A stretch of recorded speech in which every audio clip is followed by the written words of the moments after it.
Buenas tardes. Ahora continuando con las clases, ahora dentro de la materia de gastroenterología.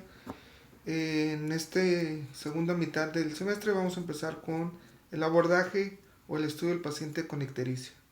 Es muy importante porque la ictericia es una situación muy frecuente que vamos a ver en el servicio en todo paciente hepatópata que evidentemente tiene un problema. El abordaje hay que hacerlo razonado. Yo siempre he dicho que hay que preguntarnos por qué. El por qué. Sean el médico del por qué. ¿Por qué viene este paciente conmigo? ¿Qué problema tiene? ¿Por qué tiene tos? ¿Por qué tiene fiebre? ¿Por qué está evacuando rojo? ¿Por qué está evacuando de color blanco? Entonces todo tiene una respuesta en base a la fisiopatología. Si nosotros sabemos fisiopatología, vamos a saber muchas cosas. Eso unado a lo que siempre he dicho. Y lo único que espero que realmente se quede en este curso es orden, disciplina y fisiopatología. Si ustedes saben eso, van a saber mucho. Entonces empecemos con la fisiopatología. En general, el paciente con ictericia se va a deber a una descompensación de una hepatopatía crónica. Anteriormente era por problemas infecciosos de transfusiones. Actualmente las transfusiones llevan una muy buena proceso de análisis para ver que no tenga ninguna infección. Actualmente, el 85% de los diagnósticos de un paciente con ictericia lo podemos hacer por medio del interrogatorio. Y podemos hacer diagnóstico de cirrosis con dos signos físicos, que son asterixis, ascitis, y dos signos de laboratorio, como son hipoalbuminemia y TP prolongado o un IR más de 1.6. Anteriormente se hacía el diagnóstico de cirrosis hepática con una biopsia. Sin embargo, la tendencia en la medicina moderna es a facilitar todo y hacerlo más sencillo. Todas aquellas clasificaciones complejas de 10, 15 parámetros están disminuyendo para tener un acceso más rápido en un abordaje diagnóstico. Entonces, esto es lo que vamos a hacer con nuestro paciente con ictericia. Aquí vamos a ver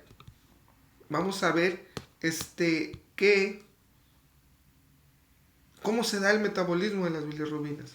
Tenemos un plasma donde la fragilidad de los glóbulos rojos, al pasar por el sistema retículo endotelial, van a liberar bilirrubina.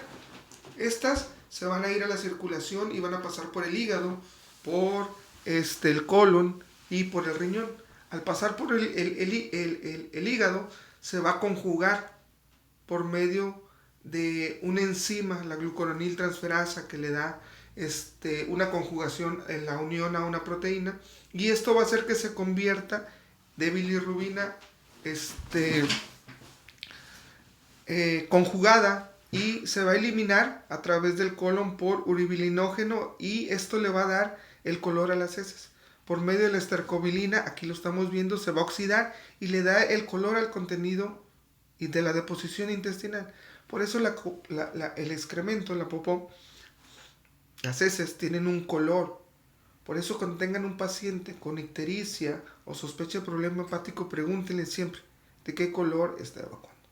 La gente te va a decir, pues normal, doctor. La pregunta es, ¿qué es normal? Si es un paciente con una hepatopatía crónica, para él evacuar de color blanco, de color más claro, va a ser normal. ¿Ok? Y entonces también ese urobilinógeno va a pasar al hígado, se va a oxidar y le va a dar la urobilina. Esto le va a dar color a la orina. Entonces, cuando un paciente tiene un problema hepático de ictericia, de una alteración a nivel de la conjugación de la bilirrubina, te va a dar una orina concentrada. Entonces tú le preguntas de qué color está orinando y él te va a decir, estoy orinando muy concentrado. ¿Cómo concentrado? Sí, oscuro. ¿De qué color?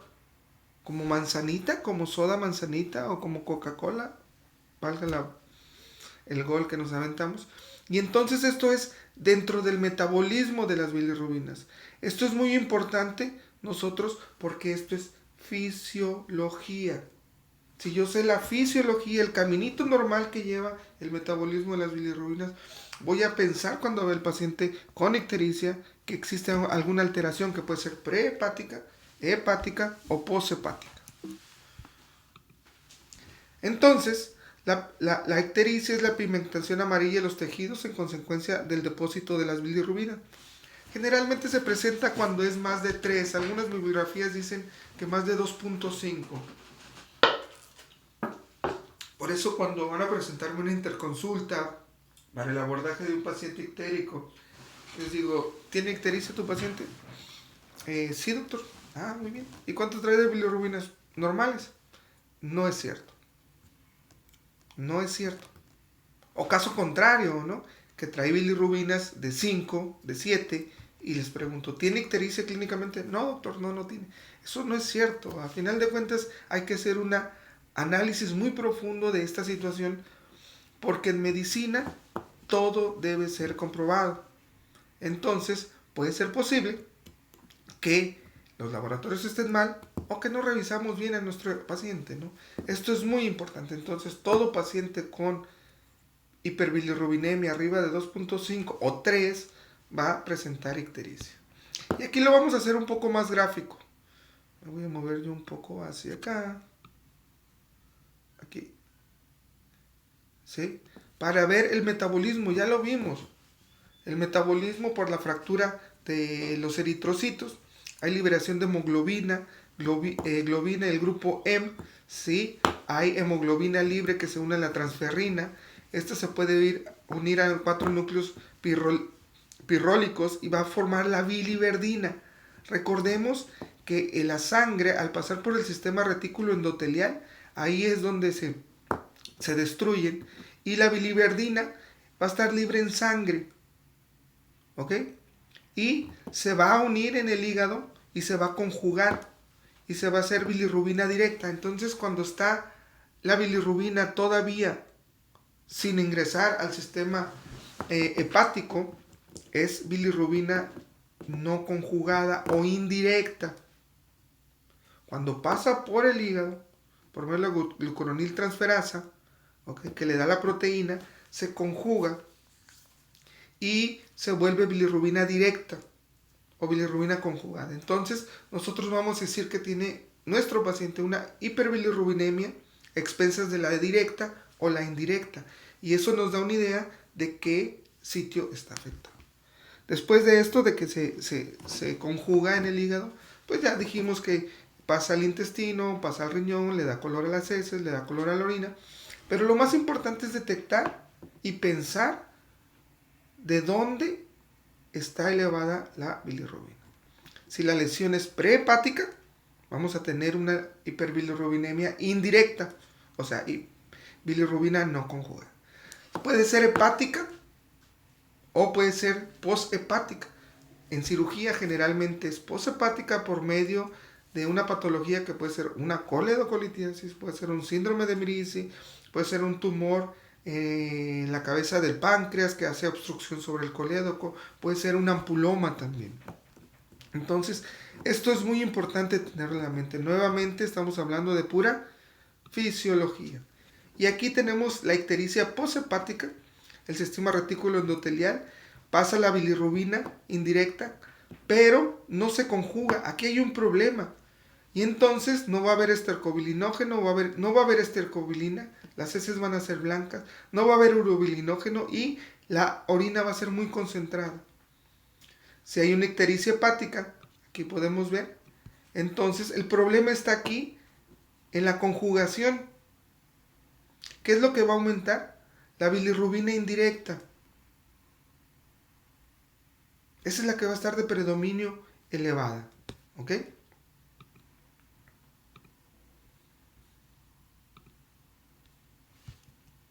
La ictericia. Tenemos algo aquí muy importante. La ictericia que vamos a ver en nuestros pacientes. El diagnóstico de ictericia se ha modificado mucho últimamente, como les venía comentando al inicio de la plática. Esto está dado por que en la última década ha disminuido mucho el proceso de la infección de hepatitis A y B por la creación de la vacuna, la hepatitis B por la utilización de marcadores para detectar la hepatitis B en la donación de sangre. En los 80s, 90s era común que en una transfusión pudieras adquirir esta enfermedad y esto ha disminuido notablemente.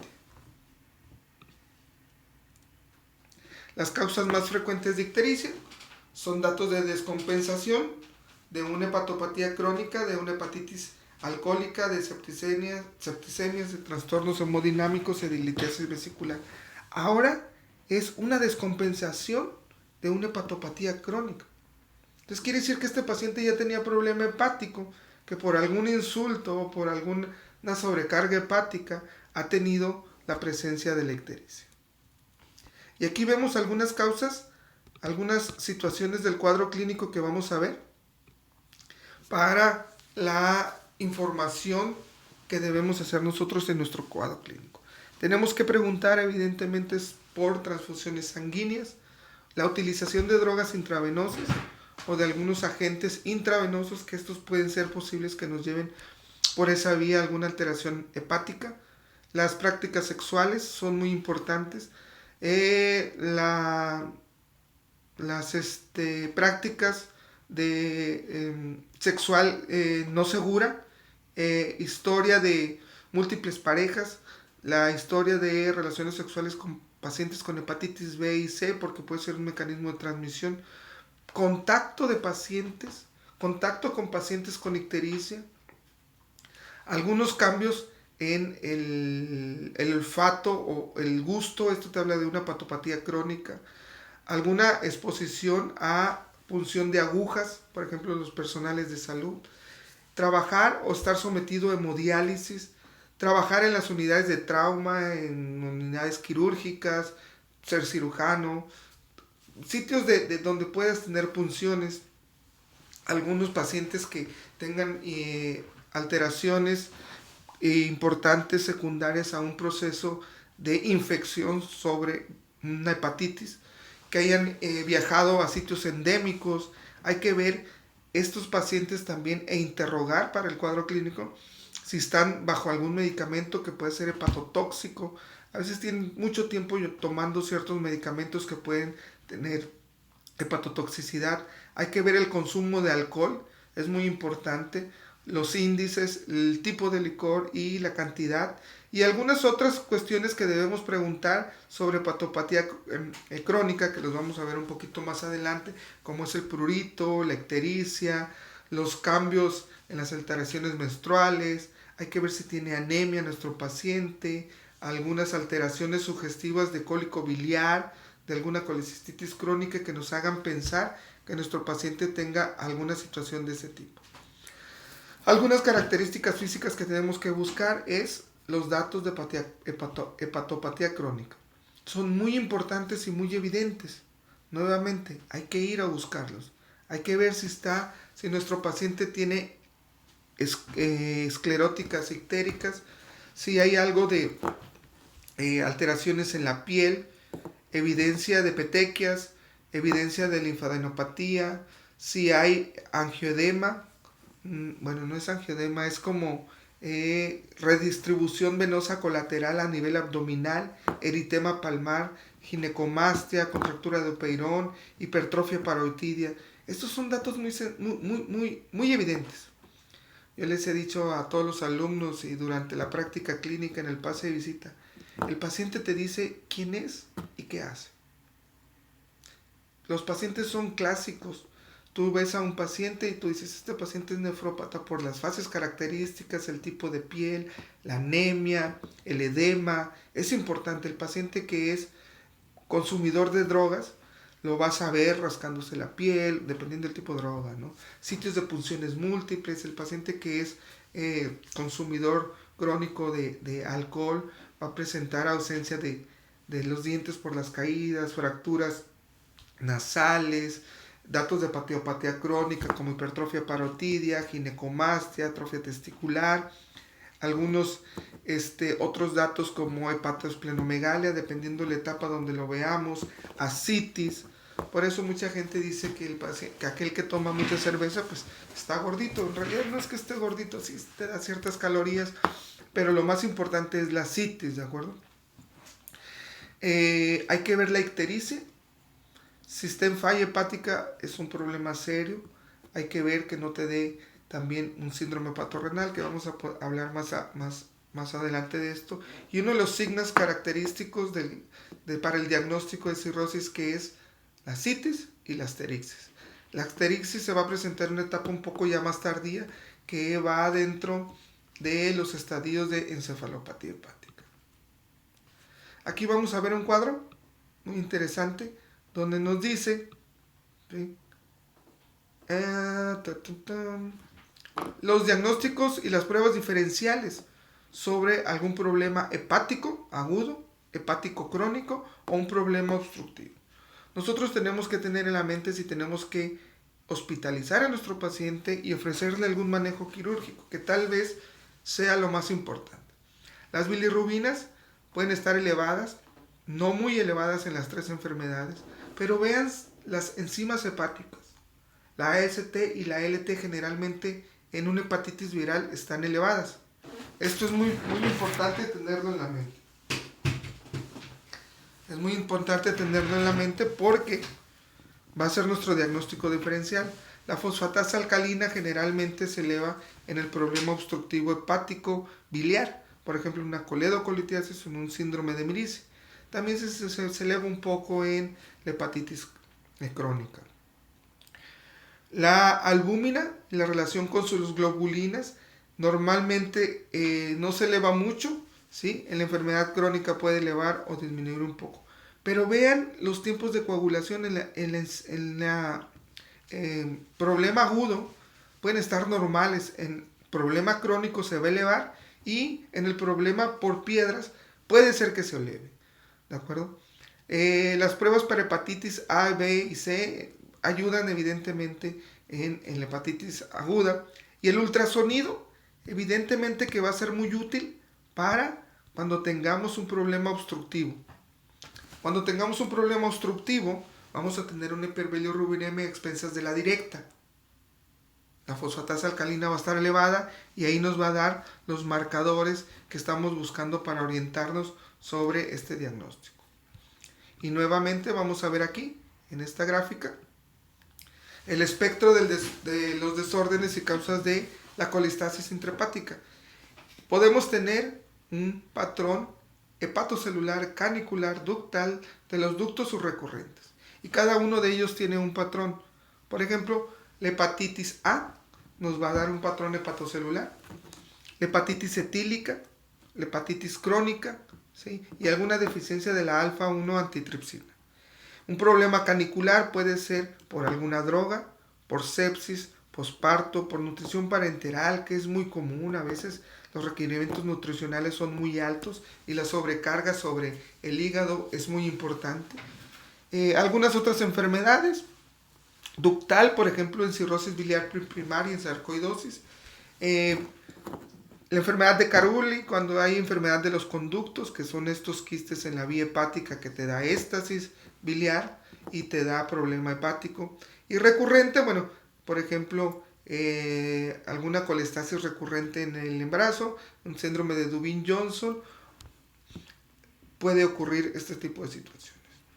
Vamos a ver en esta gráfica que el diagnóstico diferencial es muy importante según la edad. En pacientes jóvenes generalmente el 85 al 90% es un problema viral. El problema etílico se da en la sexta o séptima, octava década de la vida, y el problema de complicaciones de CA de páncreas y problema de litiasis vesicular en pacientes de 60 a 80 años. Hay que recordar también que en nuestra sociedad el consumo de altos contenidos de grasas y alimentos con colesterol hace que esto sea más frecuente en nuestra sociedad. En el Ciudad de Obregón, donde yo hice cirugía, hay una ingesta rica en harinas, en carnes y ciertas características de las personas nativas de allá, como los yaqui, nos daba este tipo de situaciones. Pacientes muy jóvenes, de 12, 13 años, no obesos, pacientes grandes, con litiasis vesicular. Es una cuestión genética y una cuestión alimentaria, ¿ok? La hepatitis crónica aún menos, un porcentaje un poco menor de 5 al 10% en la edad media, y puede haber otras como anemia, síndrome de Gilbert, cirrosis primaria.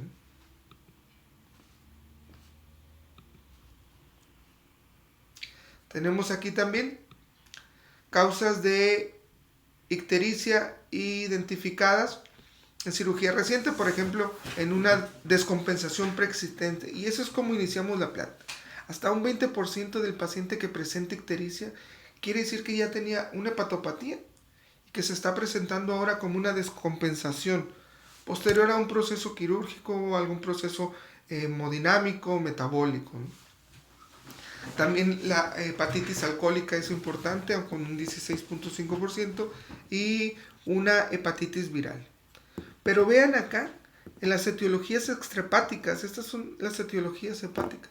Las etiologías extrahepáticas van a ser hasta el 22% por sepsis y una alteración del estado hemodinámico. La sepsis es una causa importante de ictericia. Piedras en la vesícula, litiasis vesicular un 14%, un problema de hemodiálisis y un problema de malignidad en un 6.2%.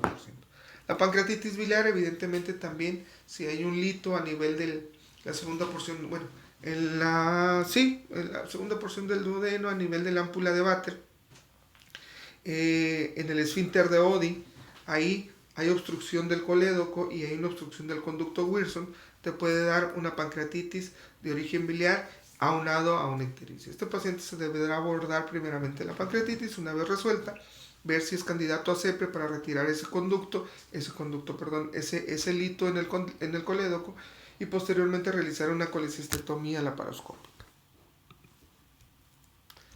Y entonces vamos con el paciente y le decimos, pues no encuentro nada mal con usted, solamente el problema puede ser que sea por la bebida. El paciente evidentemente tiene seguramente datos de hepatopatía crónica y le dice, ok doctor, pues bueno, regrese cuando usted esté sobrio,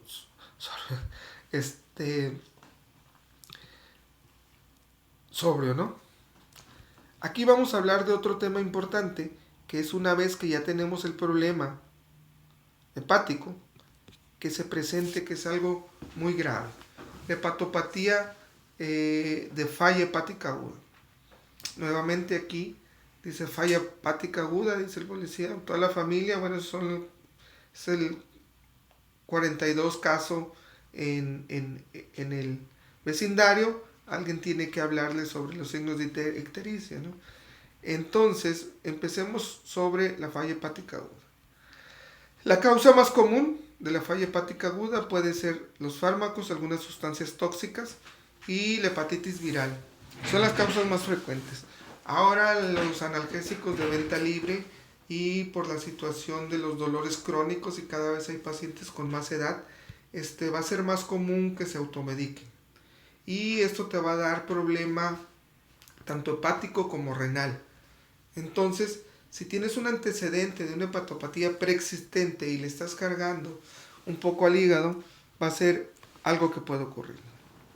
La falla hepática aguda se va a presentar, en una persona previamente sana, que va a tener alteración del estado mental, coma y coagulopatía. Es un problema muy serio. La persona generalmente estaba sana, no tenía síntomas, pero de repente empieza a sangrar, tiene alteración del estado mental y cae en coma. La definición es la siguiente. Hay una alteración en el INR, que estamos hablando de la coagulación. Hay una encefalopatía hepática en un paciente que aparentemente no tenía cirrosis, y hay una hiperbilirrubinemia por lo menos de 26 semanas. El INR se los dejo como tarea, les pongo qué es un índice que ve lo de la coagulación, en base a los tiempos de coagulación y una ecuación lo tomamos nosotros. El INR normal pues debe ser de 1, ¿no? Si está arriba de 1 quiere decir que está alterado. Y entonces vamos a tener un paciente con una encefalopatía hepática aguda cuando se presenta esta situación. ¿Y qué debemos hacer con nuestro paciente inicialmente? Pues debemos hacer todo este abordaje. Debemos pedir TP, INR en la química, sodio, potasio, cloro, bicarbonato, calcio, que esto es muy importante, glucosa, enzimas hepáticas con la AST, ALT, fosfatas alcalina, GGT, bilirrubinas, creatinina para ver y la urea para ver la función renal. Debemos pedir una gasometría para determinar el nivel de acidosis, de alcalosis, de CO2, de PO2. Algunos componentes que tenemos que tener, por ejemplo, ver el tipo de sangre, si sospechamos en algún problema de alguna intoxicación, niveles de acetaminofén. Debemos hacer un panel viral, que es muy importante. Hay que hacer pruebas de embarazo y pedir algunos anticuerpos. Este es el abordaje inicial de todo el paciente con una encefalopatía hepática aguda. Aquí vamos a tener, podemos ver qué es lo que tenemos que hacer en la encefalopatía hepática. Hay complicaciones que son edema cerebral e hipertensión intracraneal. Hay problemas de infección. Hay problemas de coagulopatía. ¿Sí? Y hay problemas de alteración hemodinámica y falla renal y metabólicas. Aquí vemos la encefalopatía grado 1, grado 2 a nivel cerebral. Hay que considerar, ¿sí?, primero el manejo y en la encefalopatía el problema cardinal que está desencadenando la encefalopatía. Entonces tenemos que tratar la hipertensión intracraneal y el edema cerebral. Hay que hacer una tomografía, hay que sedar a nuestro paciente, hay que darle antibióticos generalmente para que no se reabsorban el amonio, hay que darle lactulosa evidentemente. En la encefalopatía en ocasiones hay que intubar a nuestro paciente, darle medidas sobre la elevación de la cabecera, considerar monitorización de la presión intracraniana. Hay que dar manitol en estos pacientes, pero hay que tener en la mente que si ya está haciendo falla hepática, el estado hemodinámico va a estar alterado, puede estar que esté hipotenso, que esté deshidratado, y si le ponemos manitol vamos a forzar la diuresis y podemos generar un problema de bajo gasto. Es un problema serio que tenemos que nosotros cuidar ese equilibrio. Hay que dar vitamina K, hay que dar plasma fresco congelado en caso que nuestro paciente esté sangrando. Hay que dar profilaxis con algunos protectores de mucosa gástrica. Hay que ver que nuestra coagulopatía se corrija. Hay que ver también que no vaya a tener problemas respiratorios, que vaya a generar algún embolismo pulmonar o que vaya a tener un problema de alguna neumonía. Y en lo metabólico, pues ver el sodio, potasio, la glucosa, que es muy importante para tener el manejo oportuno de la falla hepática. En realidad vamos a estar tratando algunos signos y algunos síntomas clínicamente para tratar de ayudar a nuestro paciente, pero recuerden que una vez desencadenado el problema hepático agudo es muy difícil controlar. Y aquí tenemos los 4 grados de encefalopatía. Y estos grados de encefalopatía en un paciente crónico, en un paciente agudo, van a tener un problema desencadenante, que puede ser un sangrado, que puede ser deshidratación, una alta ingesta de proteínas, un no adecuado metabolismo de las proteínas con la ingesta, ¿de acuerdo? Un proceso infeccioso nos puede desencadenar la encefalopatía. En la grado 1, pues hay cambios en el comportamiento mínimos, en el nivel de conciencia. Ves al paciente y se ve un poquito alterado, no se ve bien, no está muy mal, pero trae alteraciones del estado de conciencia. En el grado 2 hay un mayor grado de desorientación, puede haber asterixis y un comportamiento inadecuado, con un habla inadecuada, con algunos síntomas que no son totalmente normales.